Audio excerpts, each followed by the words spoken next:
ಮೆಂತ್ಯ ಸೊಪ್ಪು, ಸಾಂಬಾರು ಸೊಪ್ಪು, ಸಬ್ಬಸಿಗೆ ಸೊಪ್ಪು ಮೂರನ್ನು ನೀಟಾಗಿ ತೊಳ್ಕೊಂಡು ಈ ಥರ ಚಿಕ್ಕ ಚಿಕ್ಕದಾಗಿ ಹಚ್ಕೊಳ್ಳಿ. ಆಮೇಲೆ ಇದಕ್ಕೇ ಸ್ವಲ್ಪ ಕ್ಯಾರೆಟ್ ತುರಿದು ಹಾಕ್ಕೊಳ್ಳಿ. ಕ್ಯಾರೆಟ್ ಜೊತೆಗೆ ಸ್ವಲ್ಪ ಓಂಕಾಳು, ಜೀರಿಗೆ ಮತ್ತು ಸ್ವಲ್ಪ ಎಳ್ಳು ಮತ್ತು ಎಷ್ಟು ಬೇಕೋ ಅಷ್ಟು ಉಪ್ಪು, ಹಸಿಮೆಣಸಿನ್ಕಾಯಿ ಚಿಕ್ಕ ಚಿಕ್ಕದಾಗಿ ಹೆಚ್ಚಿರೋದು.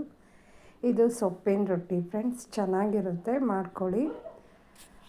ಎಷ್ಟು ಸೊಪ್ಪಿರುತ್ತೋ ಅಷ್ಟನ್ನು ನೀಟಾಗಿ ತೊಳೆದ್ಬಿಟ್ಟು ಚಿಕ್ಕ ಚಿಕ್ಕದಾಗಿ ಹಚ್ಕೊಂಡ್ರೆ ಆಗುತ್ತೆ. ಇದು ಸ್ವಲ್ಪ ಅಕ್ಕಿ ಹಿಟ್ಟು ಹಾಕ್ತಿದ್ದೀನಿ ಮತ್ತು ಸ್ವಲ್ಪ ರಾಗಿ ಹಿಟ್ಟು. ನೀವು ಯಾವ್ದು ಹಿಟ್ಟಲ್ಲಿ ಬೇಕಾದರೂ ಮಾಡ್ಕೊಬೋದು. ನಾನು ಎರಡು ಮಿಕ್ಸ್ ಮಾಡ್ತಿದ್ದೀನಿ. ಆಮೇಲೆ ಒಂದು ಬೌಲಲ್ಲಿ ನೀರು ಈ ಥರ ಕುದಿಸ್ಕೊಂಬಿಟ್ಟು ಹಿಟ್ಟಿಗೆ ಸೇರಿಸ್ಕೊಳ್ಳಿ. ಸ್ವಲ್ಪ ಕಡಿಮೆನೇ ಸೇರಿಸ್ಕೊಳ್ಳಿ, ಸೊಪ್ಪಲ್ಲೂ ನೀರಿನ ಅಂಶ ಇರುತ್ತಲ್ವ, ಹಾಗಾಗಿ ನೋಡ್ಕೊಂಡು ನೀರು ಹಾಕ್ಕೊಳ್ಳಿ ಫ್ರೆಂಡ್ಸ್.